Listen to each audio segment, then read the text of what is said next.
Week one. We are finally here. Your Washington Commanders defeated the New York Football Giants with a final score of 21-6. Were the Commanders dominant? Was the defense dominant?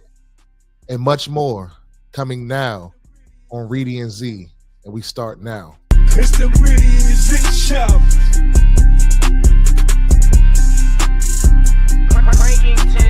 Reedie and Z show.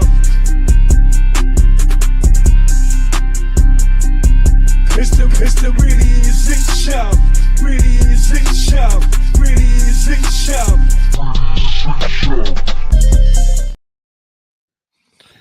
What's up? What's up?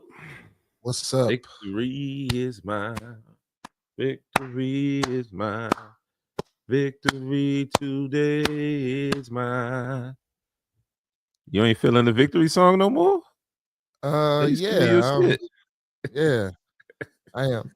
A little tired, a little sick, a little congested right now. My voice is kind of gone a little bit, but I'm gonna battle through it. As the title, Reedie ain't sick. Reedie as was the in title there says, yelling. Commanders dominant in 21-6 victory over the Giants. What do you think, Z? Was it a dominant victory? Was the defense dominant today? Did we see something that we haven't seen in a long time today? Or was Russ just bad? I think it was a mixture of Russ being bad, but as well as the defense was dominant. From the very first play of the game for the defense, new signee, Mr. $15 million a year, made an impact play immediately with a tackle for loss, first play of the game, Javon Kinlaw. We also saw guys like Goldman. Even Unc was beside us, like, yo, who was 97? God, like Eddie Goldman was in there and putting pressure and clogging up some of the gaps and stopping the run. And Dietrich Wise was a guy that stepped up. Will Harris was another guy that was all over the field. The defense looked very good, holding the Giants to only 6 points, 2 field goals, keeping them out of the end zone. Russ was back there running for his life. It was a lot of pressure. A guy that's been here and still here, Daron Payne. Daron Payne got a compliment out of Reedie today, guys. Got a compliment out of Reedie. What? Yeah, he was in there like, that's Reedie in there like, that's my man. And I looked at Reedie like, well, John Allen was your man. Payne is a Z guy. He said he started laughing. You couldn't wait for that, huh? yeah. Let that know early. You know what I mean? So I think the defense played very well, man. Just overall, holding them to like I said, 6 points. And Reedie, run down the stats. I don't have them up, but run down the defense. The Giants' offensive stats. So the Giants' offensive stats: Russell Wilson, 17 for 37, 168 yards. That was pretty much it. Russ also had 8 carries for 44 yards. Tyrone Tracy, 10 carries for 24 yards. Singletary had 3 for 9. Malik Neighbors, 5 receptions for 71 yards. Wan'Dale Robinson, 6 receptions for 55 yards. And that's pretty much it across the board. Pretty much kind of shut them down. They had to kick field goals to kind of stay in it. We had a big goal line stance late in the fourth quarter down there and was able to get off the field and stop them when they were driving. It looked like they were going to put points on the board. So for me, I feel like it was a dominant defensive performance by us. I believe that the defense came to play. And shout out to Ron Payne. He was all over the field today doing his thing. Kinlaw, like you said, first play of the game, causing havoc in the backfield. So, guys definitely, we're sitting in the stands and people were talking to people and everybody's like, is this defensive line really legit? And they look legit to me today. Yeah. Like it would be a position of like one of those top tier positions this year. Yeah. Yeah, definitely agreed. They look well today. And with a short week going into Green Bay, we'll get another test to see what they're about. Going up against a Josh Jacobs. So it'll be a real test. But today, I think the guys did well out there. And like you said, Payne had a sack and a half, I believe. He had No, they two. only gave him credit for one. Okay, It looked so like a second half to me. they gave him credit for one sack. He had two pass breakups at the line of scrimmage. Chasing guys downfield. Like he was just all over the field, like you said. He was energized, and it was exciting to see. But as we know, it's a contract year for Payne, and we know when he has contract years, he's a dominant player. So, as long as he stay healthy, I expect Deron Payne to have a pretty nice year. And they've said all off season that he had a hell of a off season training camp, mini camp, and all that as well. So, definitely kudos to my guy Payne.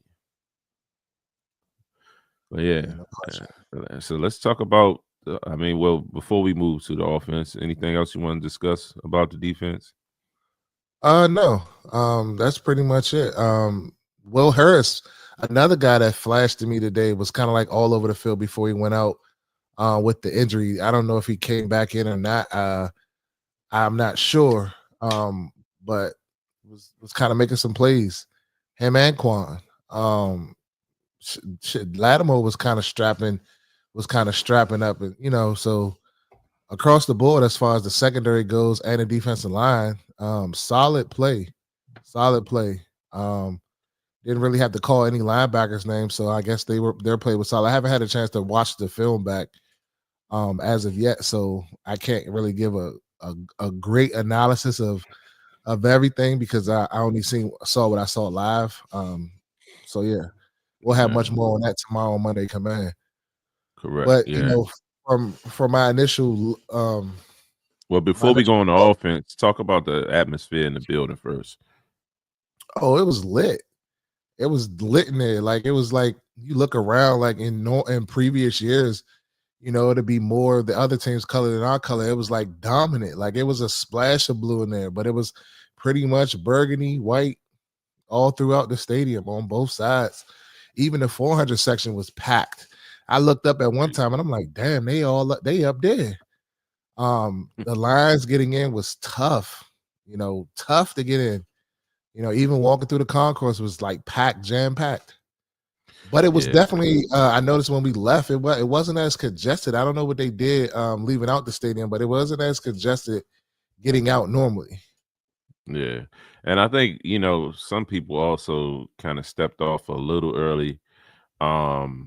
When that last drive, the Giants had the ball, and we stopped them. I did see a lot of people started leaving at that point, so that may have helped. But definitely a sold out crowd. From the start, even with the tailgate.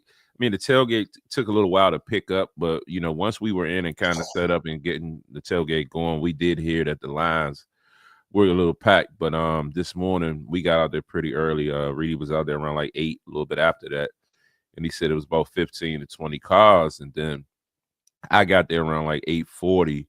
And it was a pretty good amount of cars in all the lanes. So they end up opening the gates slightly early to kind of help with the traffic, which worked out.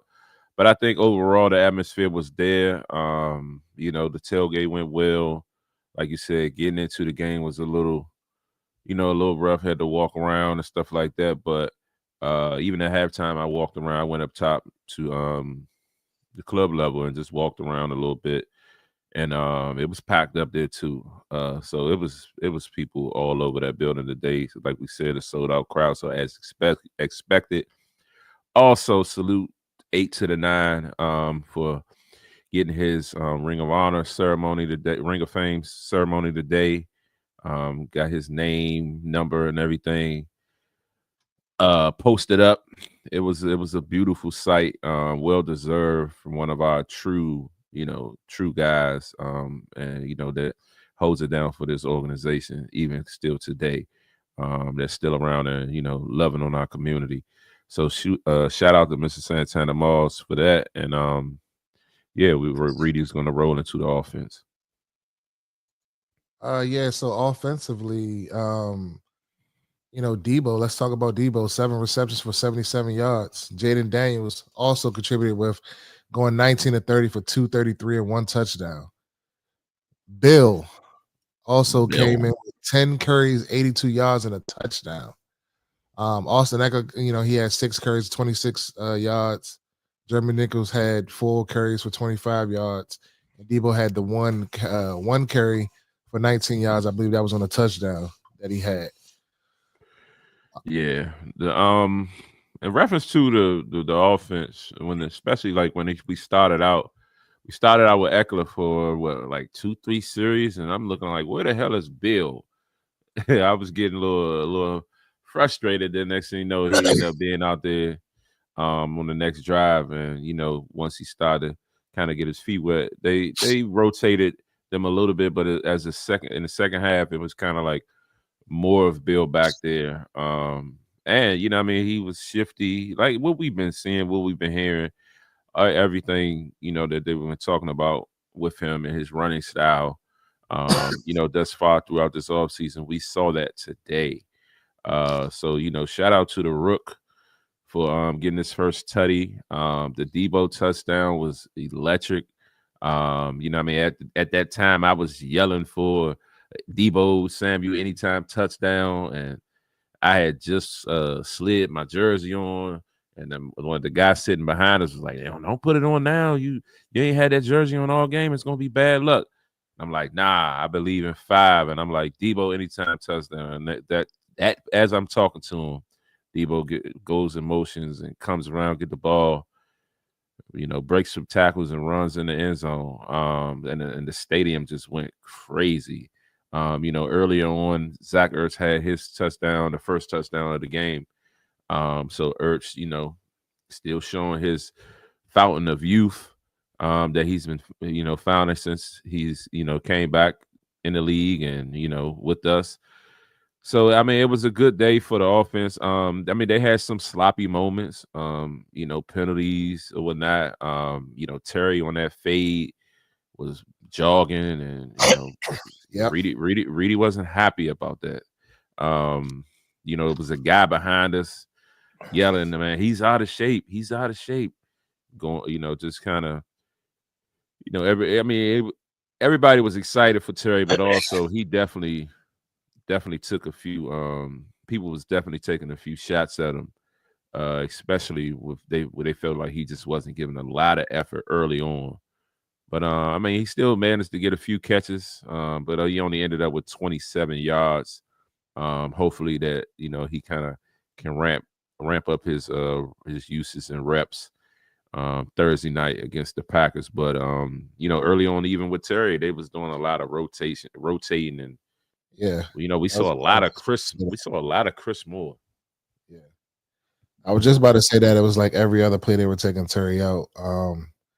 And I was basically saying, like, they're trying to ramp him up for that. But there were a few plays that Terry wasn't running. I guess he didn't think the ball was coming to him. So he wasn't going full speed. But like you said, on that fade route, if he's running full speed, that could have been a touchdown. Absolutely. Could have been a touchdown. Absolutely. But I just want to say this, JD5. Wasn't super impressed with JD5 today. I thought that he kind of like held the ball a little bit too much sometimes, and kind of like he could have got the ball off without taking those sacks and stuff like that. It was kind of like he was kind of like a tad bit slow a little bit today. Still overall played a good game, but I just felt it was like he's not in his form as of yet. So he still has some rust that he needs to knock off as it relates to him in the passing game. I thought we would see more from the tight end position. We had the touchdown from Ertz, but I thought we would, see a little bit more. It's kind of like a little stagnant offense a little bit. We were kind of like not on the field that much. You know what I mean? I felt like we had chances in the game where we could have been really dominant against the Giants, like as far as, pushing the ball down the field, and we didn't take advantage of those opportunities. Yeah. The clock management was absolutely abysmal as well. You know. Yeah, the timeout usage too. What was that? The end of the half, they end up calling that intentional grounding, and we end up not being able on that 2-minute drive, not being able to get nothing at the end of the half. I think right before that we was at one timeout, or we didn't have any timeouts or something like that. Then in the second half, there was a couple of timeouts that we used. By the end of the game, like all of the timeouts, even though we was up, like all of the timeouts were gone. So I just think overall, like you said, it's game one. Everybody kind of getting back in the fold of things. We practice it all season and whatnot, but in the game situations, it definitely kind of can, I guess, kind of catch people off guard or something. I'm not sure, but I think that as we continue to move along, we'll be able to fix a lot of these things. And Dan Quinn is definitely very much a coach that likes to be attention to details. So any issues that occurred, I feel like he's going to, do his best to correct them. But the team knows it was a sloppy game. It was the first thing out of when Jayden spoke today. He said it was sloppy. He said we're lucky to be able to get the win. It feels good to still be able to get a win in a moment like that, because then you can, there's more to do. First game jitters and things of that nature. Everybody getting the kinks out. So I'm not too worried, but it's definitely something to monitor, keep your eye on, and get ready for Green Bay in this short week. Yeah, absolutely. Short turnaround. Playing Green Bay Thursday night up in Green Bay. What are we doing? Are we going to the game or are we not? We're not going to that game. It's not going to every ounce of me wants to go to this game, but we're not going to make it. So I'm not even going to get my hopes up. Yeah. Everybody's out there politicking in the parking lots. Yeah, man. We catching a flight to Chicago and we driving 3 hours. Mm-hmm.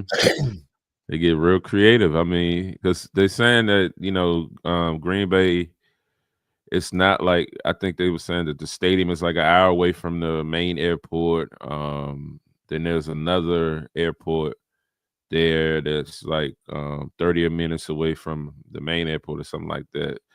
So it's just a lot of moving around and getting creative to kind of avoid, because flying right into Green Bay, I've checked, but I also waited kind of late. But when I check, it's looking like $1,000 round trip, and that's just not gonna work. And that's just the flight. You ain't talking about the game ticket. Just the flight. Now the game tickets will look manageable. Me and Reedie was looking at the prices, look real manageable. But it's all in just getting there. So unless there's a team bus that we can hop on, we will not be in the building. We want to thank everybody that hopped on the live with us tonight. Please excuse me. I just popped up with some type of sickness. I don't know what's going on, like a head cold or something like that. But yeah, if you haven't already done so, please like, share, subscribe, hit the bell notification so you can get other informative videos and discussions when we have such as Postgame Live. Also, please join us tomorrow for our Monday Command, where we have a special guest. Rio Robinson will be on the pod tomorrow at 2 p.m. Please lock in with us on that, as well as we have another special guest coming probably Wednesday, but I haven't locked it in yet. So be on the lookout for that. A very special guest that we'll have going into this Green Bay game. Yes. So tonight we're gonna keep it short. Tomorrow we'll kind of get a little more into the analytics of things after we definitely sit down and do another rewatch. But yeah, if bro don't have anything else to add, I'll mention our new sponsor. I don't have anything to add. All right, cool. So Reedie has a new sponsor. So, sponsor shout out. We have receive sponsorship from Elite Locks. If you are from the DMV area or connected to this area, you definitely probably heard of Elite Locks. They're very popular, and they be having the locks. The name is self-explanatory, but if you're looking to boost your winnings, Elite Locks has you covered. They put in research to handpick the best plays so you don't have to. Whether you're trying to make a quick flip or play the long game with high-stake bets, they've got packages for every bettor. The best part, you're not just getting plays, you're getting expert advice to help you maximize your returns. Once you grab a package, just shoot them a screenshot of your payment in their DM, and you'll get an immediate access to your plays via a link. We're rocking with Elite Locks for a reason. Tap in with them and let's make money together. As always, gamble responsibly. If you need help, please call 1-800-GAMBLER. So, shout out to our new sponsor, Elite Locks. Salute to them, and, stay tapped in with us. Like you said, we'll be back on tomorrow, Monday Command at 2 p.m. with Rio. And then we still have the Burgundy breakdown Wednesday night. And possibly we may have a pop-in on Burgundy breakdown maybe tomorrow night. We're still trying to work things out. So, the season's here. Your boys are busy. So yeah, lock in with us. Like, share, subscribe, refer us to a fellow Commanders fan, share it out. We're on the road to 2K. We're just under 1.6K. So help us get to 2K. We have a goal to reach at least 5K by the end of the season. So, tap in with us. We love y'all. See y'all tomorrow.